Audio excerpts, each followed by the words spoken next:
Your friends are scrolling through short content, but you, my friend, you're here to learn. Welcome to TRS Clips.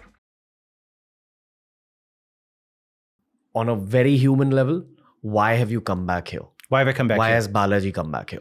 Fundamentally, Because, is it because you feel a sense of cultural patriotism of sorts? Like, what are you trying to do? Do you see business opportunity? Like, I want to get to your heart and not just your mind. No, totally. It's both a push and a pull. Okay. So fundamentally, I do really think it's no one variable. It's a combination of variables. But let me describe each of those variables. Okay. So first, the positive ones. Okay. I do believe that this decade is to India what the 2010s were to China. Okay. This is absolutely India's time to rise. And I actually think this century, just like the 20th century when all the dust settled was the US versus USSR, I kind of think this century when the whole dust settles will be sort of the internet with India being a big part of it versus centralized China. Ooh. That's actually the second Cold War, right? I think the US is like the British Empire and just going to kind of faceplant, which is that's a negative part, right? So go ahead. No, you go ahead. Yeah. Go on. But I'll come back to that part, okay? That's like a 2040-ish kind of vision, like 20 years out, okay? But, and I can tell why I think that. But, so basically, as an angel investor, as a VC, I'm attuned to looking for these curves that have a strength to them, but they're still early in their ascent. They're still underpriced in a certain sense, right? And India totally feels like that to me. It is getting better press and stuff now in the West, but for a long time when I talk about it, and when I get back, by the way, I'm just going to tweet out some videos of the airport here and be like, where is this airport? I'm just going to ask people. They're like, is this Changi? Is this, Dubai? No, this is India, baby. Right? And it's not just one airport. There's a bunch of them, right? I mean, the new Bangalore airport is competitive with Changi, right? It's like, there's a absolutely world-class, okay? That kind of stuff does really matter in terms of, people seeing that and understanding it. But even given that, it's still underpriced, okay? So that's a big thing. That's the single biggest driver. The second is culturally, yes, you're right that for a long time, the highest press, I agree that from, 1965 to 2019-ish, right? That the optimal strategy for a talented Indian was probably to leave to go to the US or UK or something like that. Yes, right? I don't think that's the optimal strategy anymore. I think you can be in India, or if you're emigrating, you can go to Dubai or Singapore or something like that. You don't have to go to the USA, right? If you do go to the USA, stay out of the blue cities because they're unsafe and they're going to get worse. I can't believe I'm hearing this publicly, but go on. Okay, really? You're actually telling Indian parents not to send their kids. Don't. And I say this, by the way, I have all the traditional credentials, okay? Stanford PhD, Stanford BSMS PhD, taught CS and stats at Stanford. Every standardized test I perfected every standardized test, okay? Everything that Indian parents care about, I did, right? And so I have all of those legacy credentials, right? I think insofar as that matters. So it's not like, when I say don't go to America, I was there, right? They say don't go to Stanford, right? I was there. All those things have lost their luster. They're in a decline. And India is now able to set its own path. That's the other thing. Just like China realized it no longer needs to look up to the US, India no longer needs to look up to China or the US. It can look at them and see what things are good, but it definitely shouldn't model its society after the US. It has a more functional society now in some ways. Again, that $75 million probe versus the $300 million bus lane shows that it's a more functional society. It's not just that, of course. It's $125 million for the parliament building versus like billions of dollars in waste for actually just the embassy for the US and Vietnam alone is like more than $1 billion, right? For some 125 for the parliament building. It's like 10, 100x price differentials, which indicate also whether a society can get it together and is smart, right? Here's one model. It's not exactly right, but for many years, I mean, the Middle East has actually improved a lot today. It's secularized and so on and so forth. I'm actually quite bullish on it. But for many years, the US knew that it had an economic relationship with the Middle East, but didn't want to emulate them culturally. That's how India should think of America. You have an economic relationship, they're a market.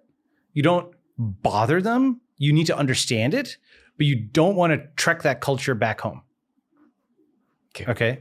That is like, because it's a culture that just leads to, right now, like a tearing apart of society and so on and so forth, right? So, and it's unfortunate. That wasn't always the case. I think for many years, American values were good to, emulate. There's fair play in the handshake and, the C Corp and so on and so forth. Internet values have now taken over from American values. Okay. That's the thing is, if I'm at a tech conference, I mentioned this the other day, if I'm at a tech conference in Dubai or in India or in Singapore, does it really make sense to talk about Western values or American values when I'm there, right? If everybody in the room is non-white or non-American or both, right? What are we really talking about there, right? The backdrop, yes, it's tech. But on the other hand, people are gesturing at some kind of, there is something there, right? That people all share. And they share it with somebody in a San Francisco conference room as well. It's not Western values, it's internet values. And just to explain what this is, much further back in history, people used to talk about like Europe and Christendom, right? And that was how they delineated what their culture was. Then as you had the Enlightenment and the rise of America, people started talking about the West. And it was a more secular way of talking about, free speech and free markets and all that type of stuff, right?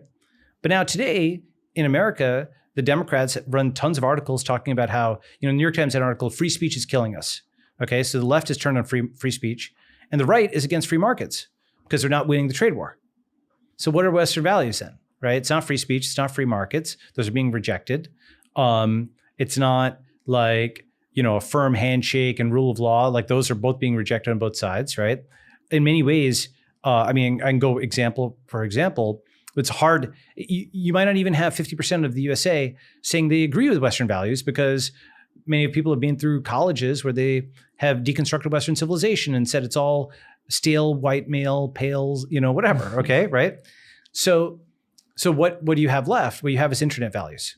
And internet values are to the West what the West was to like Christendom. It's like a more broad way of thinking about it that's actually what you want to emulate, right? So the part of quote, the US that you still want to emulate are the tech companies. And media? No. No? And the reason is social media, yes. Social influence. Yeah, go ahead. I think I'm doing a good job with my podcast overall. Yes, you are, yeah. Not this one, like the podcast in general with the Hindi podcast as well. I've modeled myself on Joe Rogan and Tim Ferriss. Yeah, but okay, sure. So that's internet media. Basically, internet first. That is what I think India, India has a domestic ideology, okay? And that's BJP and that's fine, right? What is the global ideology, right? The thing is, in the US, people, because the US's posture in the world is relatively declining, you're getting this narrative of America first, right? Which comes from a sense of, okay, we're losing here. We're getting screwed. We're doing stuff for the rest of the world. We better start looking out for ourselves first, okay? The thing is, I understand where that comes from. I'm sympathetic to it in some ways. But America first also means Turkey will say Turkey first, and Brazil will say Brazil first, and everybody else will say themselves first. And then if everybody's first, then you have no cooperation. You don't have a world order, right? Of course, China will say China first. They didn't want America first, right? The entire structure of the US setup, it's like the CEO is like, okay, there's less money. I'm going to start taking all of it for myself, right? And that makes everybody else mad. And so it's just something where they're using their position while they still have it, right? Pro-America doesn't mean being America first. I think the alternative model is actually internet first. Why do I say internet first? Again, we aren't yet conceptualizing the internet as a political space, right? We're still in this transitional stage where all politics, all media, all communication, all transaction happens through the internet. We don't think of it as a thing in its own right. Do you know what I mean? It's like this weird transitional era. Go ahead. What I'm not understanding is your vision of the internet. Okay, let me talk about that. How will it become political? Okay, well, so let me explain what I mean by that. First, an analogy that's a little easier to get, and then we get all right. Sure. So when the British colonists were in America, they thought of themselves as British for a long time. And it took a while before they realized, wait a second, they almost thought of themselves as like a long commute from London. Okay, it's just like a long commute. I'm in an outer borough. Okay, right? So, plus they were also dependent on it for that transatlantic voyage, the supply chain and stuff. They depended upon London and so on. Eventually, they became locally, self-sufficient. But it took generations for them to realize, oh, we're kind of our own people, and we're our own people, and we've got our own land, but our government is thousands of miles away. Why shouldn't it be here? Okay. And it just took a while for that penny to drop and for them to be strong enough in themselves and have enough internal cohesion where they were friends with all other people on American soil and they didn't really know the British. So they became their own self-connected network, and they weren't connected with that legacy network over here. And that took some time to happen. Okay. With me so far. That led to the Declaration of Independence and the breaking away. All right. So now, how does the internet fit that? Okay. Because we don't think of the internet as a place in the same way, but it has half the aspects of a place. Here's why. Think about how many people, so take your WhatsApp or something like that, right? Anybody here can do this as an exercise. Take that last 100 people that you went and communicated with, all right? And ask yourself, how many of them are, on my block? How many of them are in my city? How many are in my country? Okay. And how about the last 100 people you transacted with and so on as well, right? And if you made a map of all those people, okay, are they around the world, or are they in your city, or are they in your country? Around the world. Around the world, okay. If they're around the world, that means that the 100 people who are physically near you in this apartment building, right? Or like if you live in an apartment building, there's 100 people who are physically near you, but they're cognitively very far away. Mm. And then you instead have 100 people who are cognitively very near you, and you're just a few seconds away in terms of communication, but they're physically very far. Okay? That is the key thing that the internet has done, because you can have all four combinations. They can be physically close and mentally close.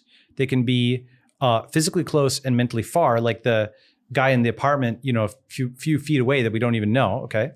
They can be physically far and mentally close, right? Which is your friend who's somewhere else.